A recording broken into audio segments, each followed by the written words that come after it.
ஜெபம் எப்பொழுது உங்களுடைய ஸ்டாண்டர்ட், உங்களுடைய குவாலிட்டிக்கு கிடைக்கும் பதில் அல்ல, அது தேவனுடைய குவாலிட்டிக்கு கிடைக்கிற பதில்.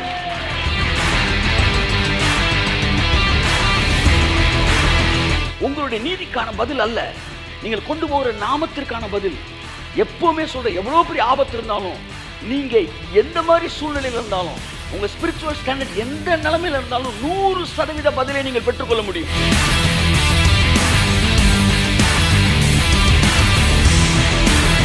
இங்க ஏன் ஆபிரகாமின் தேவனுடைய நாமம் உனக்கு அடைக்கலமா இருக்கணும்னு வரல, ஏன் ஈசாக்கின் தேவனுடைய நாமம் உனக்கு அடைக்கலமா இருக்கு வரல. ஆபத்து காலத்துக்கு வரும்போது ஒரு நாமம் உனக்கு அடைக்கலமா இருக்கான். அந்த நாமம் என்னன்னா, யாக்கோபின் தேவன். ரட்சிக்கப்படாதவன் கூட கடவுளிடமிருந்து ஒன்றை வாங்குவதற்காக தேவன் மனுக்குலத்துக்கு கொடுத்த மிகப்பெரிய ஆசீர்வாதமான தொடர்பு சாதனம் தான் ஜெபம்.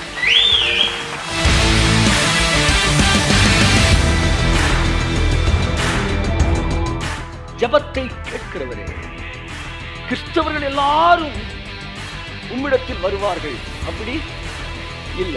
ஜெபத்தை கேட்கிறவரே, மாம்சமான யாவரும் உம்மிடத்தில் வருவார்கள்.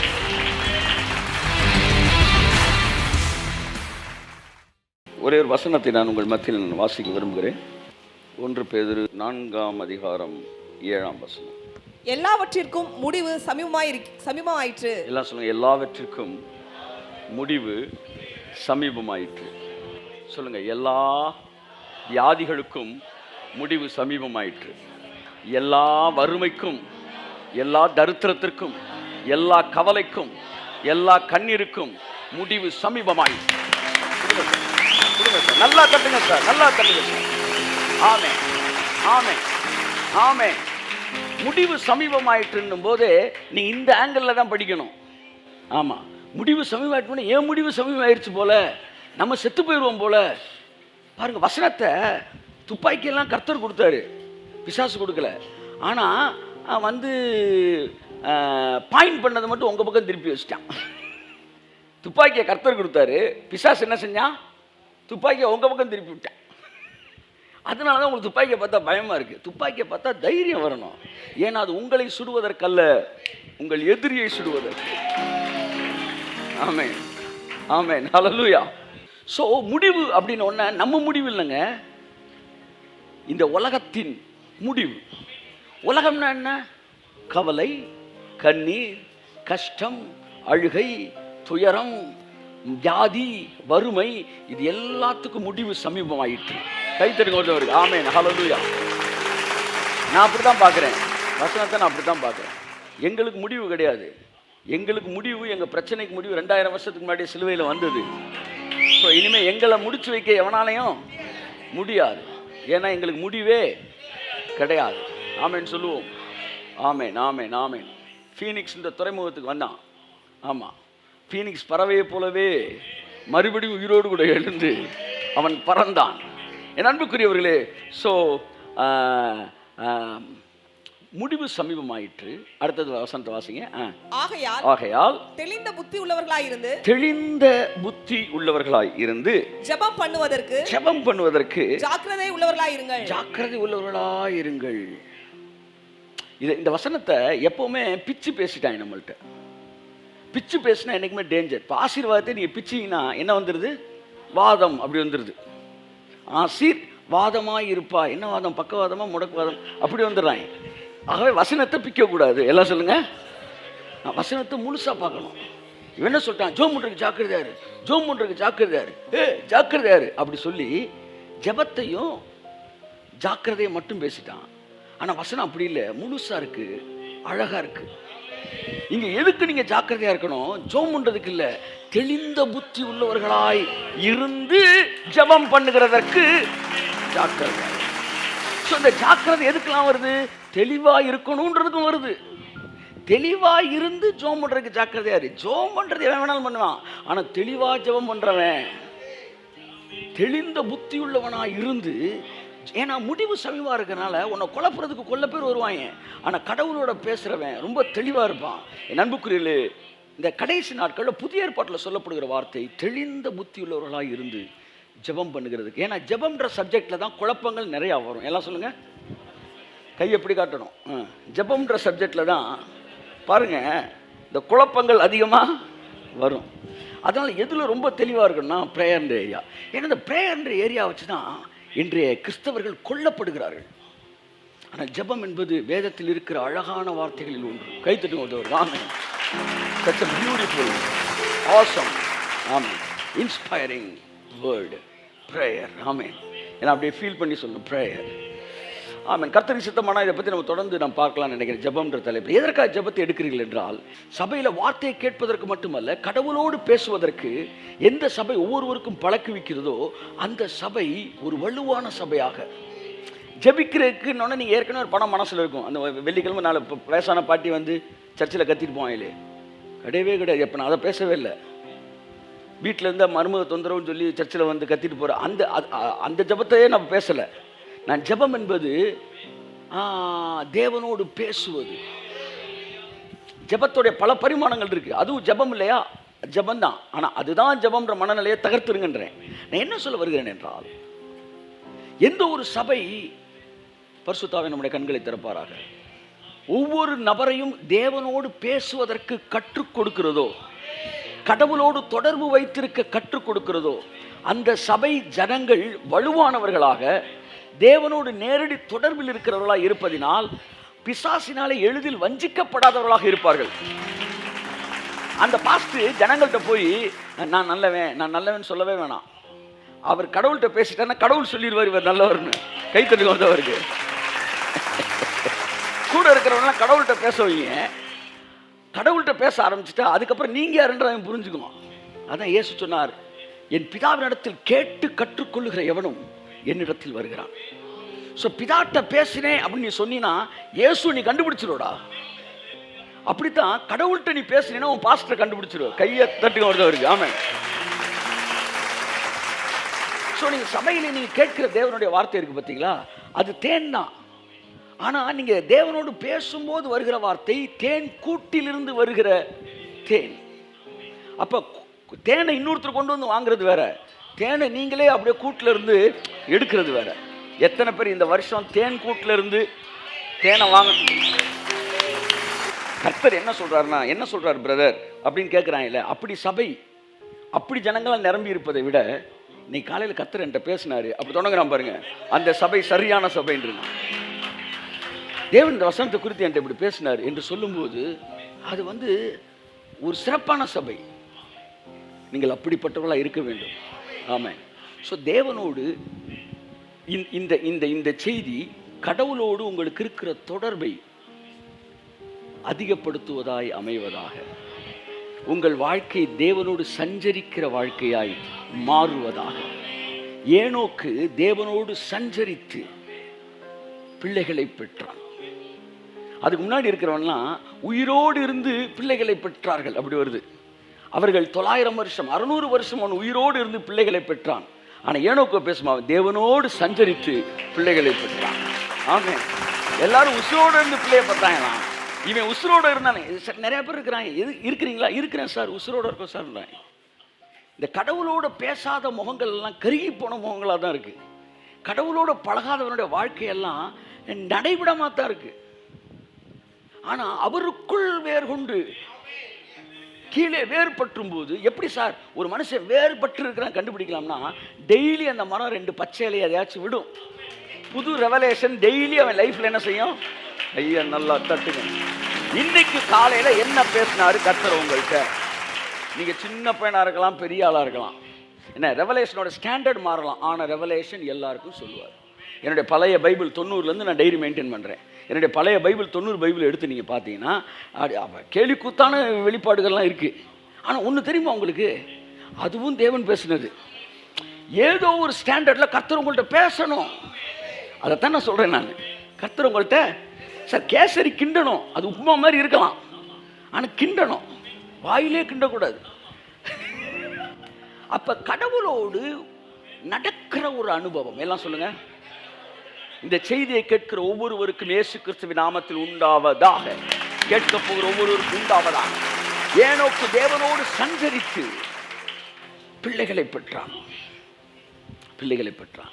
அப்ப தேவனோடு சஞ்சரிக்கிறவர்கள் என்ன செய்கிறார்கள் என்றால், கொஞ்சம் கொஞ்சமாக மறைகிறார்கள். எல்லாம் சொல்லுங்க, இப்போ ஏனோக்கு சஞ்சரித்த போது காணப்படாமல் போனான். சிலரை பார்த்தீங்கன்னா 15 வருஷத்துக்கு முன்னாடி அவனுக்குள்ளே இருக்கிற அதே ஆங்காரம், அகங்காரம், அப்புறம் ரிங்காரமா, இந்த காரம் 15 வருஷம் கழிச்சு அப்படியே இருக்கிறான் சார். ஆனால் வந்து மணவாட்டி சபை என்ன இருவாட்டி சபைன்ற நீ மணவாட்டினா என்ன? அது மணவாட்டி அதே ஆங்காரம், அதே அகங்காரம், அதே ரிங்காரம், எல்லாமே காரமும் இருக்குது. அப்புறம் மாற்றமே இல்லை. அவர் என்ன சார் மாறிட்டார்? இல்லை, அவர் ஏசுனார் மாதிரி சார். நான் ஏசுனார் மாதிரினா அவர் நேற்றும் இன்றும் என்றும் மாறாதவன். மாறாதவன் இல்லையா கிறிஸ்தவன்? மாறணும்யா, அவன் தான் என் கிறிஸ்தவன். மாறணும். யார் மாறுறா? அவரோடு பேச பேச அவன் மாறுறான். நீங்கள் பேசாமல் இருந்தீங்க, நீங்கள் மாறாமல் இருப்பீங்க. ஒன்று சொல்லவா? 10 வருஷத்துக்கு முன்னாடி உங்களை பார்த்தவன் இன்னைக்கு வந்து பார்த்துட்டு என் பழைய ஜஸ்டினை காணமேயா அப்படின்னு சொல்லணும். சொன்னான்னா நீங்கள் அவரோடு சஞ்சரித்து காணப்படாமல் போயிட்டீங்கன்னு அர்த்தம். ஆமென் சொல்லுங்க. ஸோ அவரோடு சஞ்சரிக்கிறவர்கள் மறைகிறார்கள். ஆமென் சொல்லுங்க. ஆமாம், அவரோடு சஞ்சரிக்கிறாதவர்கள் வந்து என்ன ஆகுறாங்க? அப்படியே தான் இருக்கிறாங்க. பழைய ஃப்ரெண்ட்ஸ்லாம் நீங்கள் போய் பாருங்கள் சார். ஸ்கூலில் படித்தவங்க, காலேஜில் படித்தவங்க போய் பார்க்கும்போது, நீங்கள் ஸ்கூலில் பார்க்கும்போது அவனுக்குள்ளே என்ன வீக்னஸ்ஸு, என்ன இதெல்லாம் இருந்துச்சோ அதெல்லாம் அப்படியே பெருகும். ஆனால் அப்போ வந்து அப்படி பார்த்துருப்பான். இப்போ சொல்லுப்பா அப்படின்னா என்னடா அதே தான். இப்போ அவர் வயசு கூடனால கொஞ்சம் மெச்சூர்டாக பார்த்துக்கிட்டு இருக்காரு ஒழிய, ஆனால் பார்த்துக்கிட்டு தான் இருக்காரு. மனிதன் வளர வளர பாவத்தை எப்படி மறைக்கிறதுன்றதுல மெச்சூர் ஆகிறானே ஒழிய, பாவத்தை எப்படி எடுக்கிறதுன்றதுல மெச்சூரிட்டியே இல்லை. ஆனால் தேவனோடு நடக்கிறவன் கையை தட்டு வருகிறவருக்கு amen. Praise the Lord. Hallelujah. Praise God. So நீங்கள் அவரோடு நடப்பது, அப்போ நடந்துட்டு என்ன செய்யலாமா? பிள்ளைகளை பெற்றான். பைபிளில் ஃபஸ்ட்டு ராப்சர் யாரு? முதலாவது ரகசிய வருகை அப்படின்றதுக்கு அடையாளமாக போனது யாரு? கல்யாணம் கட்டினவன். எல்லாம் சொல்லுங்க, சத்தமாக சொல்லுங்க. கல்யாணம் கட்டாதவன் எவனும் போல, ஆனால் கல்யாணம் கட்டினவன் பிள்ளைகளை பெற்று தேவனோடு சஞ்சரித்தான். கர்த்தர் என்ற சொன்னார், எவன் ஒருவன் கல்யாணம் கட்டுறானோ பிள்ளைகளை பெறுறானோ அவன்கிட்ட நான் பேச ரொம்ப ஈஸியாக இருக்குப்பான்றார். ஏன் தெரியுமா? அவன்கிட்ட நான் அப்பா மாதிரிடா அப்படின்னா அவனுக்கு உடனே உள்ளமெல்லாம் உடையுது. ஏன்னா அப்பானா என்னன்னு அவனுக்கு தெரியுது. இவருக்கு பாவம் அப்பானா என்னன்னு தெரியல. ஏன்னா அவரு கல்யாணம் கட்டல. மணவாட்டின்றே கல்யாணமே கட்டாம உனக்கு என்னடா மணவாளன், என்னடா மணவாட்டி? எங்கள்கிட்ட கேள்றா மணவாட்டின்னு நாங்கள் சொல்றோம். இணைக்கப்பட்டவர்கள் ஆசீர்வாதம் என்ன யாருக்கு தெரியுமா? தெரியும், இணைக்கப்பட்டவர்களுக்கு தெரியும். ஆமா, மணவாட்டியை நீங்கள் நேசிக்காத போது கூட நீங்கள் போஷிப்பீர்கள். இந்த பக்கம் ஆமென். இப்ப என்னன்னா, நேசிக்காத போது கூட நீங்களே உங்கள் மணவாட்டியை போஷிப்பீர்கள் என்றால் அவர் உங்களை போஷிக்க மாட்டாரா?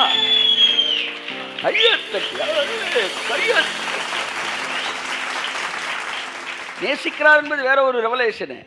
நேசத்தை புரிஞ்சுக்க முடியலன்னா கூட அவர் போஷிப்பார். இது யாருக்கு தெரியும்? கல்யாணம் கட்டணும்னு தான் தெரியும். நான் பாட்டு வெள்ளையத்து போட்டு வந்து பேசுனா என்ன மணவாட்டின்னு பேசலாம் ஒழிய மணவாட்டின்னு என்னன்னு தெரியாது. இருவாட்டினா வந்து மணவாட்டி தெரியும். இப்போ இந்த ஏனோக்கு வந்து பிள்ளைகளை பெற்று தேவனோடு சஞ்சரித்தான். அப்போ உறவுகள் கூட கூட உணர்வுகள் கூடுகிறது, அன்பு கூடுகிறது, தேவனை பற்றி அறிவு கூடுகிறது. ஏன் அன்பு கூடுனா அறிவு கூடுதுன்னா தேவன் அன்பாகவே இருக்கிறார். அன்பு இருக்கிறவன்ட்ட நீ போய் சொல்லலாம், அவர் எவ்வளவாயும் உங்களை நேசிச்சிருக்கிறார்ன்றதை சொல்லலாம். ஏன்னா ஏற்கனவே அவன்கிட்ட ஒரு சாஃப்ட்வேரு அவங்ககிட்ட இருக்கு. அதனால தான் பாருங்க, நிறைய கல்யாணம் கட்டாத ஃபாதர்ஸ்லாம் சிறந்த administrators. They are called fathers, but in fact they are administrators. சூப்பராக அட்மினிஸ்ட்ரேட் பண்ணுவாங்க. 5 மணிக்கு எழுப்பி விடுவாங்க, 6 மணிக்கு கடுங்காப்பி கொடுப்பாங்க, 7 மணி ஒரு ஜபம், 8:30 மணிக்கு ஒரு சப்பாத்தி, 9 மணிக்கு இதெல்லாம் பக்காவாக போயிட்டுருக்கும். ஆனால் லவ் அப்படின்னா மட்டும் ட்ரையாக இருக்கும். நீங்கள் எங்கே வேணாலும் போகலாம், உச்சத்துக்கு போனவங்க பார்க்கலாம், சொச்சத்தில் இருக்கவனையும் பாருங்கள். கல்யாணம் கட்டலனாலே அங்கே உள்ளே போனால் அன்பு ட்ரையாக தான் இருக்கும். அதனால தான் ஸ்கூலெல்லாம் சூப்பராக மெயின்டைன் பண்ணுறாங்க. ஏன்னா அங்கே டிசிப்ளின் மட்டும் இருக்கும், ஏன்னா லவ் இருக்காதுங்க. அன்புக்குரியவர்களே, ஏனோக்கு பிள்ளைகளை பெற்றிருந்தாலும் தேவனோடு சஞ்சரிப்பதற்கு அவனுக்கு நேரம் இருந்தது. எனக்கு கல்யாணம் ஆயிடுச்சு, குழந்தை இப்படிலாம் சொல்ல முடியாது. நான் சொல்லவா, நான் தனி மனிதனாக இருந்தேன், எனக்கு 24 மணி நேரம் கொடுக்கப்பட்டது. திருமணமானேன், அதில் சில மணி நேரங்கள் மனைவி கொடுக்க வேண்டியிருந்தது. ஆனாலும் தேவனோடு சஞ்சரிப்பதற்கு அதே 24 மணி நேரம் தான் எனக்கு இருந்தது. அதற்கு பிறகு பிள்ளைகள்னு வருது வாயில், பிறக்க ஆரம்பித்தார்கள். அப்பவும் எனக்கு 24 மணி நேரம் தான் கொடுக்கப்பட்டது. ஆனால் நேரம் குறைந்து கொண்டே வந்தது. ஏன்னா எல்லாரும் பிரித்து கொடுத்துக்கிட்டே இருக்கிறேன். அப்போ நேரம் குறைய அவர் பேசுகிற குறையணும்ல. ஆனால் என்ன நடக்குது, உறவுகள் கூட அவர் சத்தம் இன்னும் அதிகமாக கேட்குது எனக்கு. காட் கான்சியஸாக இருக்கு. தேவனோடு சஞ்சரிப்பது அதான் ஜெபம். ஆமென் சொல்லுங்க. Walking with God is prayer. Walking with God. தேவன் சஞ்சரிக்கிறேன் நேரமா, சஞ்சரிக்கிறேன் ட்வெல்லிங், அதாவது வாழ்ந்து வருது. அவர் நீங்கள் 1990லேருந்து 95 வரை எங்கே சஞ்சரிச்சிங்கன்னா, நாங்கள் தான் சார் சஞ்சரிச்சுக்கிட்டு இருந்தோம், வாழ்ந்துக்கிட்டு இருந்தோம். அப்படி தான் ஏனோக்கு தேவனோடு வாழ்ந்தான். ஒரு ரூம்மேட்டு கூட எப்படி நீங்கள் வந்து பேசிக்கிட்டே இருக்கிறீங்களோ, அப்படி வந்து தேவனோடு ஜெபம் என்பது தேவனோடு ஆமென் பேசிக்கொண்டே இருப்பது. ஆமென் சொல்லுங்கள். சஞ்சரிப்பது. ஆமென் சொல்லுங்கள். என் அன்புக்குரியவர்களே, இது கர்த்தருக்கு சித்தமானால் தொடர்ந்து ஜெபம் என்கிற தலைப்பு உங்களோடு சில காரியங்கள் நான் பேச விரும்புகிறேன். ஸோ ப்ரேயர் அப்படின்னு ஒன்று, நான் வந்து ப்ரேயரே தேவை இல்லை என்றே நான் பேசியிருக்கிறேன். பல வாரங்கள் பேசியிருக்கிறேன். இப்போவும் அதில் ஒரு வரியை கூட நான் மாற்ற போகிறது கிடையாது. அதெல்லாம் எழுதப்பட்டது தான், அதில் மாற்றமே கிடையாது. நீங்கள் ப்ரேயர்னோட உங்கள் மைண்டில் என்ன வருது அப்படின்றதான் முக்கியம். அந்த மைண்டில் வர்ற தவறானது தான் கர்த்தர் உடைச்சிருக்கிறார். ஆமென் சொல்லுங்கள். ஜெபம் வேறு, தபம் வேறு. முதலாவது நீங்கள் புரிஞ்சுக்கணும். ஜெபத்தை இன்றைக்கு தபமாக சொல்லி கொடுத்தார்கள். அது முதல்ல உடைச்சிக்கிறேன். ஏன்னா பிடுங்கவும் இடிக்கவும் கெட்டவும் நாட்டவும் தீர்க்கதரிசியில் அழைக்கப்பட்டிருக்கிறார். முதலாவது பிடுங்கிடுறேன். ஜெபம் வேறு, தபம் வேறு. எல்லாம் சொல்லுங்க.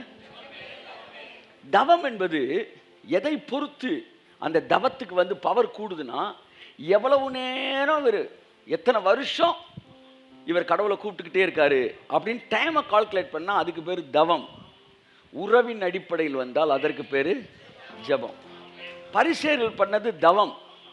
இன்னைக்கு மக்களை வந்து மிரட்டி ஒன்று செய்யன்னு சொல்கிறாங்க பார்த்தீங்களா. 72 மணி நேரம் இத்தனை வந்து இது தொடர்ந்து நீங்கள் பண்ணுங்க, இதெல்லாம் தவம்.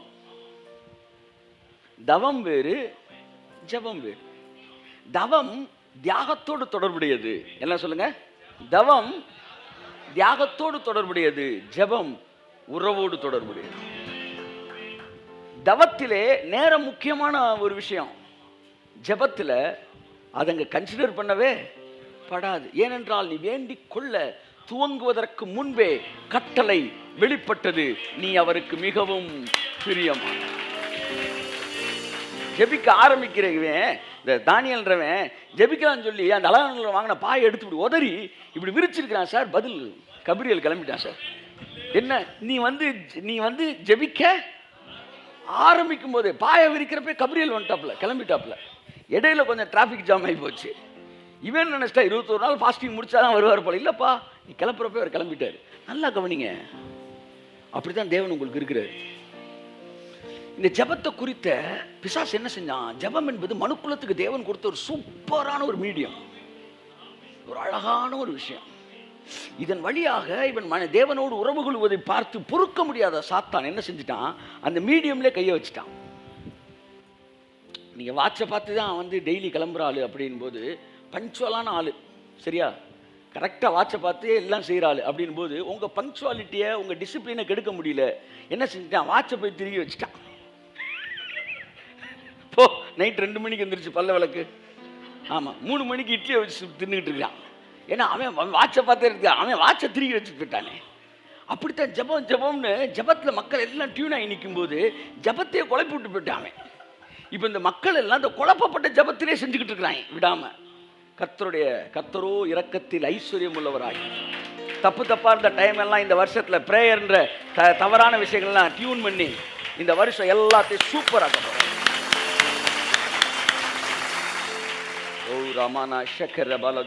ஜெபம் என்பது பாருங்க, லோயர் லெவல் பீப்புள் இருந்து ஹையர் லெவல் பீப்புள் வரைக்கும் அத்தனை பேருக்கும் தேவன் கொடுத்திருக்கிற வித்தியாசமான மண்டலங்கள்.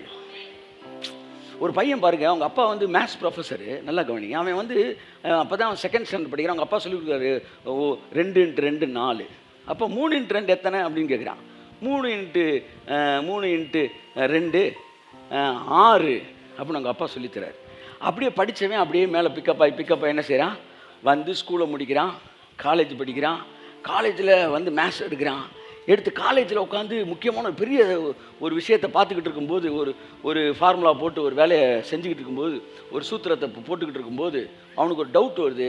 இப்போ அவங்க அப்பா காலேஜில் பெரிய ப்ரொஃபஸரு, இப்போ போய் அவங்க அப்பாட்ட ஒரு டவுட் கேட்குறான். இவன் ஒரு 15 வருஷத்துக்கு முன்னாடி கேட்டான் பார்த்தீங்களா, அதுக்கு பேரும் டவுட்டு தான். இப்போ கேட்குறான் பாருங்க, இதுக்கு பேரும் டவுட்டு தான். அப்புறம் தான் நீங்கள் ரட்சிக்கப்பட்ட அன்னைக்கு பேசுகிறீங்களா, அதுவும் ஜபந்தான். நீங்கள் செத்தவனை உயிரோடு எழுப்பின அடுத்த நாள் போய் ஒன்று பேசுவீங்க அவர்கிட்ட, ஆண்டவரே அப்படிங்க, அதுக்கு பேரும் ஜபந்தான். ஸோ உங்கள் வாழ்க்கையில் எவ்வளோ உயரத்துக்கு போனாலும் அங்கேயும் ஒரு புதிய விஷயத்தை நீங்கள் தேவனோடு பேசி கற்றுக்கொள்வீர்கள். ஸோ ஜெபம் என்பது it's an inseparable thing in your life. உங்களிருந்து வாழ்க்கையில் பிரிக்க முடியாத ஒரு விஷயம். ஏன்னா நீங்கள் எவ்வளோ வளர்ந்தாலும் அதை விட வளர்ந்த ஒரு தேவனை நீங்கள் பார்த்து கொண்டே இருக்கிறீர்கள். ஆகையால் அவரோடு பேசிக்கொண்டே இருப்பீர்கள். புரியுதா உங்களுக்கு? ஸோ நீங்கள் அடுத்தடுத்த ஸ்டாண்டர்டுக்கு போகும்போது ப்ரேயர் அடுத்தடுத்த டைமென்ஷன் எடுக்குது. புரியுதா? இதுதான் இன்றைய இதுவரை பேசல ரொம்ப முக்கியமான வார்த்தை. நீங்கள் அடுத்தடுத்த ஸ்டாண்டர்டுக்கு போகும்போது ப்ரேயர் அடுத்தடுத்த டைமென்ஷன் எடுக்குது. ஆமான்னு சொல்லுங்க. ஆமாம். ஒருத்தன் வந்து சாலமன், ஐயா என் பிள்ளைய வந்து இவ வந்து கொண்டுட்டு மாற்றிட்டாயா, நீங்கள் தான் நீதி கொடுக்கணும் அப்படின்னு கேட்குறா பார்த்தீங்களா, அதுவும் ப்ரேயர் தான். ஆனால் பச்சைபால் வந்த உடனே பக்கத்தில் சேரை போட்டு உட்கார வச்சு, சேருக்கு பக்கத்தில் அவனுக்கு ஈக்குவலாக உட்காந்து உன்னிடத்தில் ஒரு விண்ணப்பம் ஒன்று கேட்க வேண்டியிருக்குன்னு சொல்கிறா பாருங்க, அதுவும் ஜபந்தான்.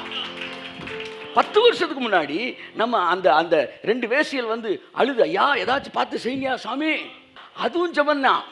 இன்னைக்கு உன்னதங்களில் அவரோடு கூட உட்கார்ந்து அவரோடு பேசுகிறீர்களே, இதுவும் ஜபந்தான். ஸோ ப்ரேயர் வேற டைமென்ஷன் எடுத்துக்கிட்டே வருது. இப்போ அடுத்த டைமென்ஷன் நீங்கள் வரணும். ஜெபம் என்பது என்ன? ரட்சிக்கவே படாதவன் கூட கடவுள்கிட்ட ஒன்றை வாங்குறதுக்காக, நல்லா கவனிங்க, ரட்சிக்கப்படாதவன் கூட கடவுளிடமிருந்து ஒன்றை வாங்குவதற்காக தேவன் மனுக்குலத்துக்கு கொடுத்த மிகப்பெரிய ஆசீர்வாதமான தொடர்பு சாதனம் தான் ஜெபம். அதான் பிரேயர். அதான் பைபிள் சொல்லுது, ஜெபத்தை கேட்கிறவரே, கிறிஸ்தவர்கள் எல்லாரும் உம்மிடத்தில் வருவார்கள், அப்படி இல்லை. ஜெபத்தை கேட்கிறவரே, மாம்சமான யாவரும் உம்மிடத்தில் வருவார்கள். அவர் கிறிஸ்தவர்களுக்கு மாத்திரம் தேவன் அல்ல, கிறிஸ்தவர்கள் ஜெபத்தை மட்டும் கேட்கிற தேவன் அல்ல, எல்லோரும். இன்னொன்னு சொல்லவா, தகுதியே இல்லாதவர்களுக்கு கூட பதில் தருகிற தேவன். இன்னைக்கு நான் பேச வர்றது அதுதான். ஜெபத்துக்கு தகுதி வேணும்ன்றான். அதை போல ஒரு போலியான பொய்யான சத்தியம் எதுவுமே கிடையாது. ஜெபத்துக்கு தகுதி வேண்டும் என்கிற செய்தி ஜெபித்துக் கொண்டிருக்கிறவனை ஜெபத்தை நிறுத்த வைத்தது. ஆனால் ஜெபத்திற்கு வருகிறவனுக்கு எந்த தகுதியும் தேவையில்லை என்கிற செய்தி தான் ஜெபிக்காதவனையும் ஜெபிக்க வைக்கிறது. வர ஞாயிற்றுக்கிழமை ஒரு செய்தி எடுக்கலான்னு இருக்கிறேன். பாவிகளுக்கான ஆசீர்வாதங்கள் எல்லாம் சொல்லுங்க. தமிழ்நாட்டில் எங்கேயுமே இந்த செய்தி கேட்டிருக்க மாட்டீங்க. பரிசுத்தவான்களுக்கான ஆசீர்வாதம் கேட்டிருப்பீங்க, நீதிமானுக்கான ஆசை. நான் சொன்னேன் பாவிகளுக்குரிய ஆசை. என்ன ஆண்டவரே? ஆமாப்பா. அவரோ பாவிகளுக்கு தன்னுடைய வழியை தெரியப்படுத்துகிறார். இப்போ அந்த வழியை தெரியப்படுத்த இந்த ஆசீர்வாதம் யாருக்கு? பாவிக்கு. நீ பாவியா? ஆமாம், வாங்க. பாவிகளை ரட்சிக்கவே கிறிஸ்து இயேசு உலகத்துக்கு வந்தார். அடுத்து என்னது? இன்னொரு சொன்னேன், அவர் பாவிகளின் சிநேகிதர். இந்த ஆசீர்வாதம் யாருக்கு தெரியுமா? பாவிகளுக்கு. கையெழுத்துக்கு. ஒன்று, நீ நீதிமான்னு ஒத்துக்க. நீ ஒத்துக்கலைன்னா பாவின்னு சொன்னாலும் இதை வாங்கிக்க. இது பாவிகளுக்கான 7 ஆசீர்வாதங்கள். அல்லேலூயா. ஸோ சுற்றி வளைச்சு பார்த்தா ஆசீர்வாதத்தை வாங்காதவன் எவனுமே தமிழ்நாட்டில் கிடையாது. ஆமென் சொல்லுவோம். ஸோ இன்று மதம் என்ன செய்யுது? கடவுளை விட்டு மனிதனை பிரிக்கிறது. ஆனால் தேவனுடைய கேரக்டரே வேற. இதை நீங்கள் புரிஞ்சுக்கிட்டீங்கன்னா இது வரைக்கும் ஜெபிக்கிறதால இன்னைக்கு நைட்டு ஜெபிப்பீங்க. ஒரு கையை தட்டி ஒரு ஆமென் சொல்லுங்க. ஒரு தீர்க்கதரிசியோட வார்த்தைகள், தேவனுடைய மனுஷனுடைய பிரசங்கங்கள் ஜெபிக்காதவனை தூசியில் இருக்கணும், உதறிட்டு எந்திரிக்க வைக்கணும். அதுதான் real word from God, message from God, prophecy from God. புரியுதா உங்களுக்கு? ஸோ இன்னைக்கு ஒரே ஒரு விஷயத்தை உங்களுக்கு சொல்ல விரும்புகிறேன். ஸோ நீங்கள் ப்ரேயர்னா இப்போ ப்ரைஸிங், பொதுவாகவே நம்ம ஜபத்தையும் துதியும் எல்லாம் பிரித்து பேசுகிறோம். ஒன்று புரிஞ்சுக்கங்க, அந்த மைண்ட் செட்டு மாறணும். அதனால தான் இன்றைக்கி ஊழியர்கள் ஜபத்தை இதை ஏன் பிரித்து சொல்கிறாங்கன்னா, நீங்கள் துதின்றது வேறனே நினச்சிக்கிட்டு இருக்கனால உங்களுக்காக உங்கள் இருதய கடினத்தின் நிமித்த மோசே அப்படி இடம் கொடுத்தான்றார்ல, அப்படி நீங்கள் புரிந்து கொள்ளாததினாலே துதியையும் ஜபத்தையும் பிரிக்கிறாங்க. ஆனால் ஜபம்னாலே துதி ஒரு பெரும்பகுதி இடம்பெற்றிருப்பதற்கு பேர் தான் என்னது? ஜபம். மாதிரி என்ன சாப்பிட்டீங்க? சோறு சாப்பிட்டேன்றாங்க. ஆனால் போய் பார்த்தா சோறு சாப்பிடல, குழம்பு, கூட்டு, மோர், ரசம், ஊறுகாய், அப்பளம். என்ன சார் நீங்கள் சோறு தானே சார் சாப்பிட்டீங்க, இவ்வளோ சாப்பிட்ருக்கீங்க அப்படின்னா? சார் சோறுனாலே இது எல்லாமே பேக்கேஜ் தான் சார். ஜபம் அப்படின்னாலே ப்ரைஸிங் அதான் இனி வருகிற நாட்கள் நம்ம அப்படியே மைண்டை செட் பண்ணணும். ஆனால் இவ்வளோ பேசுகிறேனே, நானே ஒரு 2 வாரம் கழித்து ஜபத்தோடு துதிக்கிறது அப்படின்னு சொன்னேன்னா அது நம்ம ஸ்டாண்டர்டுக்கு இறங்கி பேசிக்கிட்டு இருக்கோன்னு அர்த்தம். பல நேரங்கள் தேவன் நமக்கு தெரிஞ்ச வெக்காபுலரி தான் யூஸ் பண்ணுறாரு. அதை நீங்கள் நல்லா புரிஞ்சுக்கணும்.